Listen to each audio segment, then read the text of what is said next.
Hi అండి. 'Arrogant Raavan' part 15. ఆద్య ఇంకా నందు ఎంత చెప్పినా వినకపోవడంతో నందు సైలెంట్‌గా దేవ్‌కు మెసేజ్ చేస్తాడు. అభి, నేను వెళ్తాను. అన్నయ్య, క్యాబ్ వచ్చేస్తుంది అంటూ వెనక్కి తిరగగానే దేవ్ క్యాబిన్‌లోకి వస్తూ కనిపిస్తాడు. ఒక్క నిమిషం ఇద్దరూ చూసుకుని వెంటనే దేవ్ నందు దగ్గరికి రాగా అభి పక్కకి తప్పుకుంటుంది. రేయ్, వస్తున్నావా అంటాడు దేవ్. లేదు బావా, ఈరోజు ఒక మీటింగ్ ఉంది. నేను ఆద్య వెళ్తున్నాం. ఆ! ఓకే అంటాడు. బావా, నువ్వు ఇంటికేనా వెళ్ళేది అంటాడు నందు. ఆ, ఇంటికే. ఎందుకు అంటాడు దేవు. ఏం లేదు బావా, మా చెల్లిని కొంచెం ఇంటికి తీసుకుని వెళ్ళవా? తను ఒకతే క్యాబ్‌లో వెళ్తాను అంటుంది అంటాడు. ఆ మాటకి అభి వైపు కోపంగా చూస్తాడు దేవ్. దానితో అభి తల దించుకుని వద్దన్నయ్య, ప్లీజ్ నా కోసం ఎవరిని ఇబ్బంది పెట్టొద్దు. నేను వెళ్ళిపోతాను అంటూ ముందుకు కదులుతుంది. అంతే దేవ్ విసురుగా వచ్చి అభి చెయ్యి పట్టుకుని నందు వైపుకు తిరిగి మేం వెళ్తున్నాం. మీరు జాగ్రత్తగా తొందరగా రండి అని అంటాడు. అభి చెయ్యి పట్టుకుని తీసుకుని వెళ్ళి కారులో కూర్చోబెడతాడు. అభి లో గొంతుతో ప్లీజ్ సార్, నేను వెళ్ళిపోతాను. నాకు క్యాబ్ వచ్చింది. అయినా నేను జస్ట్ ఒక ఎంప్లాయీని. నన్ను మీరు డ్రాప్ చేయడం ఏంటి సార్ అంటూ దిగడానికి చూస్తుంది. నువ్వు కనుక ఇప్పుడు కిందకి దిగావో నేను ఎత్తుకుని తీసుకుని వచ్చి కూర్చోబెడతా. తర్వాత నీ ఇష్టం ఇంకా. స్టాఫ్ కూడా ఉన్నారు ఇక్కడే అంటాడు కొంచెం కోపంగా. దేవ్ ఫేస్ చూసి అమ్మో, ఈయన గారు నిజంగానే అలానే చేసే రకం. ఎందుకు వచ్చిన గొడవలే అని సైలెంట్గా కూర్చుంటే పోతుంది కదా అని కామ్గా ఉంటుంది అభి. దాంతో దేవ్ కారు స్టార్ట్ చేసి కొంచెం దూరం వెళ్ళాక కార్‌ని ఆపి ఎవరూ లేని ప్లేస్‌లో కొంచెం ముందుకు వంగి అభి సీట్ బెల్ట్‌ని తీస్తూ ఉంటాడు. దేవ్ అంత దగ్గరగా వచ్చేసరికి అభి కంగారుగా దేవ్ వైపుకి చూస్తూ ఏం చేస్తున్నారు సార్? ఇక్కడెందుకు కారు ఆపారు అంటుంది చుట్టూ చూస్తూ. దేవ్ అభి సీటు బెల్ట్ తీసి ఒక్క ఉదుటున అభి నడుం పట్టుకుని లేపి తన సీట్లో కూర్చుని అభిని తన ఒళ్ళో కూర్చోబెట్టుకుంటాడు. దాంతో అభి తన పెద్ద పెద్ద కళ్ళను ఇంకా పెద్దవి చేసి చూస్తుంది దేవ్ వైపు. దాంతో దేవ్ నవ్వుతూ అభిని ముందుకు తిప్పి తన మెడ మీద తలపెట్టి ఇప్పుడు చెప్పు అంటాడు. అభి ఏం చెప్పాలి సార్ అంటుంది తడబడుతూ. అదేనే ఇంతకు ముందు ఏంటో అంటున్నావు కదా కారు దిగుతూ. నేనేమన్నాను సార్? మీరన్న మాటే కదా అన్నాను అని అంటుంది బాధగా. తనని అలా చూసి దేవు బాధగా ఏది ఇటు చూడు అని అభిని ముందుకు తిప్పుకుని సారీనే, నేను కావాలని అనలేదు. నువ్వు అలా మాట్లాడేసరికి కోపంలో అనేశాను అంటాడు బాధగా. అయినా మీరు చెప్పింది కూడా నిజమే కదా సార్ అంటుంది. నీకు దెబ్బలు పడతాయి చెప్తున్నా. నువ్వెందుకు అన్నావు ముందు? అది చెప్పు. నీ నొప్పి నీ ఇష్టం. నాకెందుకా చెప్పు అంటాడు కొంచెం గట్టిగానే. దానితో అభి దేవుని గట్టిగా హత్తుకుని ఏడుస్తూ నేనంటే మీరంటారా? మీకు తెలీదా నేనెందుకు అలా అన్నానో? అసలు నీకెందుకే చెప్పు. నేను చూసుకుంటాను కదా ఆ విషయం. వద్దు అన్న కొద్దీ మాట్లాడతావు నువ్వు. నేను కోపంలో అన్న మాటలు ఏడుస్తూ కూర్చున్నావు. ఇప్పుడు నన్ను సాధిస్తున్నావు అంటాడు అభి కళ్ళు తుడుస్తూ దేవ్. సారీ సార్ అంటుంది క్యూట్‌గా ఫేస్ పెట్టి. తనని అలా చూసి దేవ్ నవ్వుతూ నేను కూడా సారీనే రాక్షసి. కోపంలో అనేశాను అంటాడు. అభి చెంప మీద చెయ్యి వేసి నిమురుతూ ప్రేమగా. అభి దేవ్ వైపుకి అలానే చూస్తూ ఉండిపోతుంది. దేవ్ కూడా అలానే అభిని ఒళ్ళో కూర్చోబెట్టుకుని నడుం మీద చేతులు వేసి తన కళ్ళల్లోకి చూస్తూ ఉండిపోయాడు. ఇద్దరూ కళ్ళల్లో ఒకరికొకరు అంతులేని ప్రేమ. అది దేవికి అర్థమవుతుంది. అభికి ఇంకా తెలియకపోయినా అలా చూస్తూ ఉండిపోయింది. ఈలోపు వాళ్ళని డిస్టర్బ్ చేయటానికి అన్నట్లు దేవ్ మొబైల్ రింగ్ అవుతుంది. అప్పుడు స్పృహలోకి వచ్చి అభి దేవ్ మీద నుంచి లేవాలి అని చూసిన దేవ్ అలానే పట్టుకుని ఫోన్ లిఫ్ట్ చేసి మాట్లాడి ఆ! ఓకే అని పెట్టేసి అభి వైపుకి చూస్తూ ఏంటే మరీ అంత తొందర అయితే ఎలా నీకు? అంటూ అభి నుదుటి మీద ముద్దు పెట్టి ఎలా లేపాడో అలానే పట్టుకుని తన సీట్లో కూర్చోబెట్టి కారు దిగడానికి డోర్ మీద చెయ్యి వేయగానే అభి దేవుని పట్టుకుని ఎక్కడికి అంటుంది భయంగా. అది చూసి చిన్న నవ్వు నవ్వి ఇప్పుడే వస్తానే, జస్ట్ 2 మినిట్స్ అని కారు దిగి వెళ్ళి ఒక 2 మినిట్స్‌లో మళ్ళీ ఒక కవర్ తీసుకొని వచ్చి కారు ఎక్కి స్టార్ట్ చేసి ఆ పార్సెల్ అభికి ఇస్తాడు. ఏంటి సార్ అంటుంది అభి దానిని చూస్తూ. నా మీద కోపంతో అలిగి తిండి తినకుండా కూర్చున్నావుగా, తిను ముందు అంటాడు. అభి నవ్వి మీరు కూడా తినలేదుగా అంటుంది. దేవ్ నవ్వుతూ చూస్తాడు. మీరు కూడా తినండి అంటూ దేవ్ ముందు పెడుతుంది. దేవ్ తీసుకోవటానికి చేతిని ముందుకు చాపుతాడు. అప్పుడు చూస్తుంది అభి దేవ్ చేతికి కట్టు ఉండడం. వెంటనే దేవ్ చేతిని పట్టుకుని ఏమైంది సార్? ఎలా తగిలింది సార్ దెబ్బ? చెప్పండి అంటూ ఏడుస్తూ ఉంటుంది అభి. అబ్బా! నువ్వు మళ్ళీ మొదలు పెట్టకే. ఏం కాలేదు. మార్నింగ్ ఏదో గీసుకుందిలే అంటాడు దేవు. అంటే మీరు నన్ను తిట్టానని కావాలని చేసుకున్నారు కదా! ఎందుకు సార్ ఇలా చేస్తారు అంటూ నా వల్లే ఇలా అయింది. నేనే చేశాను ఇదంతా అని ఇంకా బాధపడుతూ ఉంటుంది. అబ్బా! నీ వల్ల కాదులేవే. మీ అన్న కట్టాడులేవే. ముందు నువ్వు తిను. ఏడవడానికైనా ఓపిక ఉండాలి కదా! అంటాడు నవ్వుతూ దేవు. అప్పుడు అభి కళ్ళు తుడుచుకుని దేవుకి కూడా పెడుతుంది నోటి దగ్గర. దేవు నవ్వుతూ సంతోషంగా తింటాడు. ఇక అలా అలా అభి, దేవ్ ఇద్దరూ కారులోనే తినేసి ఇంటికి బయలుదేరుతారు. అభి, దేవ్ వెళ్ళిపోయిన తర్వాత నందు నవ్వుతూ ఆద్యతో మనం కూడా వెళ్దామా అంటాడు.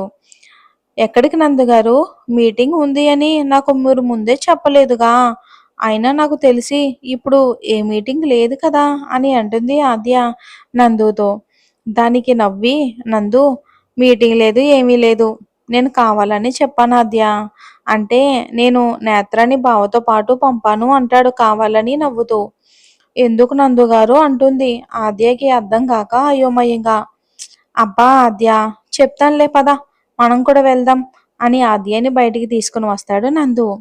నందు గారు నేను నా స్కూటీలో వస్తాను మీరు వెళ్ళండి అంటుంది ఆద్య. ఎందుకు ఆద్య ఇద్దరు వెళ్ళిపోదాం మళ్ళీ నువ్వు ఒక్కదానివే ఎందుకు అంటాడు నందు. లేదు నందు గారు మళ్ళీ రేపు మార్నింగ్ ఇబ్బంది కదా మాకు అంటుంది. అమ్మ ఆద్య ఏమీ ఇబ్బంది ఉండదులే గాని నువ్వు రా ముందు అని నందు ఆద్య చెయ్యి పట్టుకుని తీసుకుని వెళ్ళి కారులో కూర్చోబెడతాడు. తర్వాత తను కూడా కూర్చుని కార్ని స్టార్ట్ చేసి ఇంటికి స్టార్ట్ అవుతారు ఇద్దరు. అప్పుడు ఆద్య ఇప్పుడు చెప్పండి నందు గారు ఎందుకు నేత్రాన్ని అన్నయ్యతో కావాలని పంపారు అంటుంది ఆద్య. నందు నవ్వుతూ నా చెల్లి అలక తీర్చడానికి తీసుకుని వెళ్ళాడులే మా బావ అంటాడు. ఏంటి అని ఏదో అర్థమైనట్లుగా నిజంగానా నందు గారు అంటుంది హ్యాపీగా. ఆ ఆద్య అంటాడు నందు నవ్వుతూ. మళ్ళీ అంతలోనే ఆద్య బొంగమూతి పెట్టుకుని నేను నేత్రతో మాట్లాడను అది నాకేమీ చెప్పలేదు అంటుంది. అసలు నా చెల్లికి తెలిస్తేనే కదా నీకు చెప్పడానికి అంటాడు నందు. అదేంటండి అంటుంది ఆద్య. అది అంతేలే ఇంకా మీ అన్నగారు నా చెల్లికి ఏమీ చెప్పలేదు. అలాగే ఇంకా నేత్ర మనసులో ఏముందో కూడా తెలియదు అంటాడు నందు. నాకు తెలిసి నేత్ర కూడా అన్నయ్యను ఇష్టపడుతుంది అనుకుంటా నందు గారు. ఎందుకంటే నేత్ర కూడా తొందరగా ఎవ్వరితోనూ కలవదు. కానీ అన్నయ్యతో మాత్రం చాలా ఫ్రీగా ఉంటుంది. ఆడుతుంది, పాడుతుంది, అలుగుతుంది. తను తనలా ఉంటుంది అన్నయ్య దగ్గర అంటుంది ఆద్య. "హ్మ్. నేను కూడా అలానే అనుకుంటున్నాను. చూద్దాం మన ముందేగా ఉండేది వాళ్ళు. తెలుస్తుందిలే" అని అంటూ కార్‌ని ఐస్ క్రీమ్ పార్లర్ ముందు ఆపుతాడు నందు. "ఇక్కడెందుకు ఆపారు నందు గారు" అంటుంది ఆద్య. "మీరు కూడా నా మీద కోపంగా ఉన్నారు కదా తిట్టానని. మీ ఎలకను నేను తీర్చాలిగా" అని నవ్వుతూ దిగుతాడు నందు. ఆద్య కూడా నవ్వుతూ ఏదో అర్థమైనట్లు కారు దిగుతుంది. లోపలికి వెళ్ళి ఐస్ క్రీమ్ తిని కొంచెం సేపు సరదాగా మాట్లాడుకుని అభికి కూడా ఐస్ క్రీమ్ తీసుకుని ఇద్దరు ఇంటికి స్టార్ట్ అవుతారు. అభి ఇంకా దేవ్ ఇంటికి వచ్చి కారు దిగి లోపలికి వెళ్తూ వెనక్కి తిరిగి చూడగా నువ్వు వెళ్ళు నేను కారు పార్క్ చేసి వస్తానని అభిని పంపి దేవ్ పార్కింగ్ ఫ్లాట్కి వెళ్తాడు. అప్పటికి ఇంట్లో అందరూ హాల్లో కూర్చుని మాట్లాడుకుంటున్నారు. ఆద్య ఇంకా నందు కూడా వచ్చేసున్నారు. అభి ఇంతకు ముందు కారులో తనకి సారీ చెప్పడం తనని హత్తుకుని దేవ్ ఓదార్చడం గుర్తుకు వచ్చి నవ్వుతూ లోపలికి వస్తుంది. అభి అలా నవ్వుతూ రావడం చూసి ఆద్య ఇంకా నందు కూడా వాళ్ళ మధ్య ప్రాబ్లమ్స్ సార్ట్అవుట్ అయ్యిందని ఒకరి మొహాలు ఒకరు చూసుకుని నవ్వుకుంటారు. శక్తి గారు అందరూ వచ్చారు ఇందుకే దేవ్ ఎక్కడున్నారు అని అంటారు. అభి సార్ కార్ పార్క్ చేయడానికి వెళ్ళారు అత్త అంటుంది. లోపలికొచ్చి శివగారు పక్కన కూర్చుని హాయ్ మామ హాయ్ బాబాయ్ అంటూ హాయ్ రా అంటారు రాఘు గారు. శివగారు తల మీద చెయ్యి వేసి ఎలా ఉందిరా ఇప్పుడు అంటారు పెయిన్.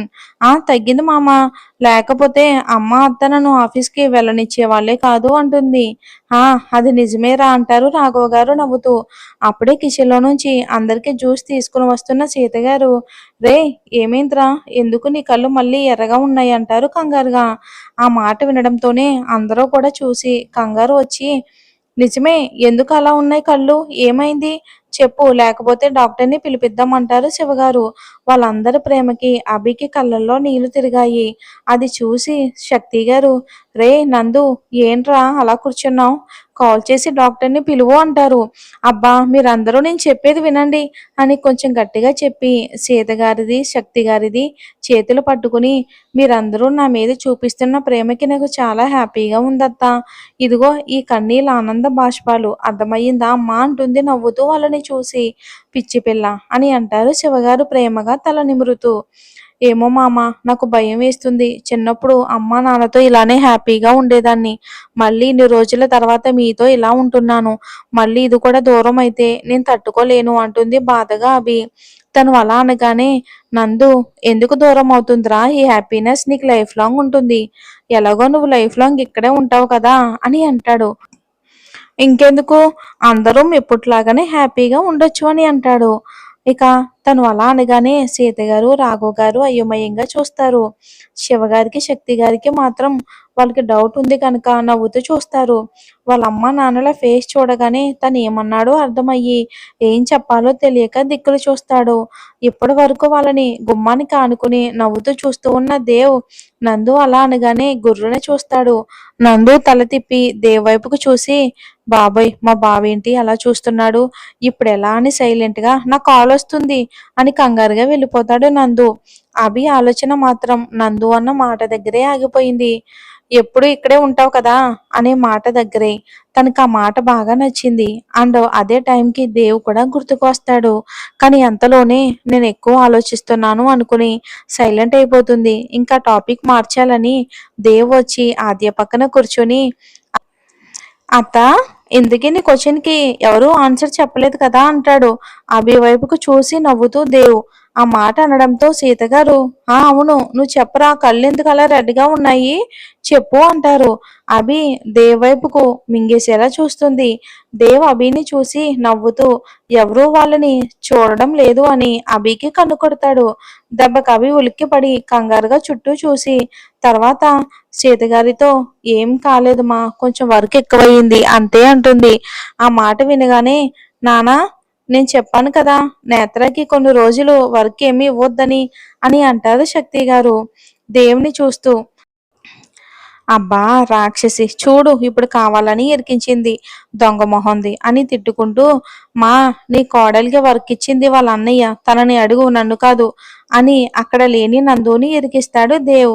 దేవ్ పక్కనే కూర్చొని ఉన్న ఆద్య తల మీద చెయ్యి వేసి ఏమయ్యింది ఎందుకు నువ్వు డల్లగా ఉన్నావు అంటాడు. దానితో ఆద్య ఏం లేదు అన్నయ్య అంటుంది లేని నవ్వుని తెచ్చుకుని. దేవ్ కూడా నవ్వుతూ నాకు తెలుసురా నువ్వెందుకు ఎలా ఉన్నావో. ఇంతకు ముందు అభి అన్న దాని గురించి అయితే నువ్వు బాధపడకరా సరేనా. ఏ కారణం లేకుండా తాతయ్య అలా చెయ్యరు కదా. సో నువ్వు నీ ఫ్యామిలీ గురించి బ్యాడ్గా ఫీల్ కాకు ఓకేనా అంటాడు. ఇప్పుడు నిన్ను ఎలా చూసింది అంటే మళ్ళీ మొదలు పెడుతుంది కులాయి అంటాడు నవ్వుతూ. నిజమే అన్నయ్య నువ్వు చెప్పింది అంటుంది ఆద్య కూడా. అప్పుడే నందు పైనుంచి వస్తూ ఉంటే ఇంట్లో పెద్దవాళ్ళు నలుగురు నందు వైపుకు గుర్రున చూస్తారు. ఏంటి అందరూ అలా చూస్తున్నారు అంటాడు వచ్చి దేవు పక్కన కూర్చుని నందు.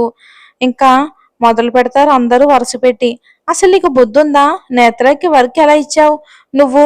ఇంకా ఇంకా ఎవరికి వాళ్ళు అలా తిడుతూనే ఉంటారు పాపం నందుని. అభి వద్దు అంటున్నా ఎవ్వరు వినరు. దానితో నందు ప్లీజ్ బావా అంటాడు దేవుకి మాత్రమే వినిపించేలా. అప్పుడు దేవు నవ్వుతూ ఇంకెప్పుడైనా సరే ముందు వెనక చూడకుండా మాట్లాడ్డాం అనుకో. నో నో బావా లేదు ప్లీజ్ అంటాడు బిక్కమొహం పెట్టుకుని. దానితో దేవ్ నవ్వి టాపిక్ మార్చడం కోసం నందు అడగడం మర్చిపోయాను. మీరు మీటింగ్ ఉంది అన్నారు కదా మరి మాకన్నా ముందు ఎలా వచ్చారు అంటాడు దేవ్. దానితో అందరూ కూడా సైలెంట్ అయిపోతారు. అప్పుడు నందు రిలాక్స్ అవ్వి లేదు మీటింగ్ పోస్ట్ పోన్ అయ్యింది అంటాడు. అందుకే ఇంటికి వచ్చేసాం అంటాడు.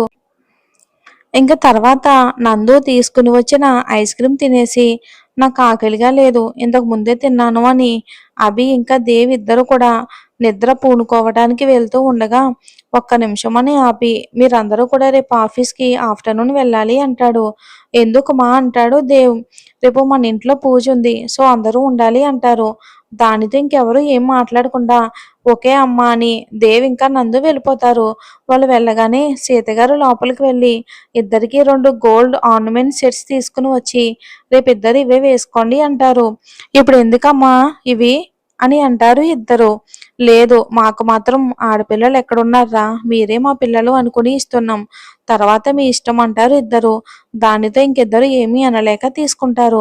శక్తి గారు మొన్న షాపింగ్‌లో తీసుకున్న ఆ ట్రెడిషనల్ డ్రెస్‌లో ఏదో ఒకటి వేసుకోండి అంటారు. వాళ్ళు కూడా సరేనని రూమ్‌కి వెళ్ళిపోతారు. అక్కడ దేవ్ కూడా రూమ్‌లోకి వెళ్ళి ఫ్రెష్ అయ్యి బెడ్ మీద పడుకొని పైకి చూస్తూ అభిని గుర్తు చేసుకొని, "ఈరోజు నేను చాలా హ్యాపీగా ఉన్నానే పొట్టి. నా మనసులోని నీ ప్లేస్ ఏంటో తెలిసిపోయింది. ఇంక నిన్ను నా నుంచి ఎవ్వరూ దూరం చేయలేరు. నేను చెయ్యనివ్వను కూడా" అని అనుకుంటూ ఈరోజు మార్నింగ్ నుంచి జరిగినవన్నీ గుర్తు చేసుకుని అభిని హగ్ చేసుకోవటం, ముద్దు పెట్టుకోవడం గుర్తుకు రాగానే అప్పుడు అభి ఫేస్ గుర్తుకు వచ్చి, "నాకు తెలిసే నీకు కూడా నేనంటే ఇష్టమని. కానీ అది ఇంకా నీకు అర్థం కావట్లేదని నాకు తెలుసు. నేను ముట్టుకుంటేనే గుండె దడ పెరిగిపోతుంది నీకు. మరి ఏం జరుగుతుందో వచ్చే ఎపిసోడ్‌లో చూద్దాం. స్టోరీ నచ్చితే మా కష్టానికి ఒక లైక్ చేసి మన ఛానల్‌ని సపోర్ట్ చేయండి. రోజు మన ఛానల్‌లో రెండేసి వీడియోలు వస్తూ ఉంటాయి. మన ఫస్ట్ ఛానల్‌లో ప్రీశకుడు మాత్రమే ఒక ఎపిసోడ్ ఇస్తున్నాను. అది నాకు అవ్వట్లేదండి. రోజంతా కష్టపడినా సరే అవ్వట్లేదు. వీలైతే ట్రై చేస్తాను. అర్థం చేసుకోండి. Thanks for watching.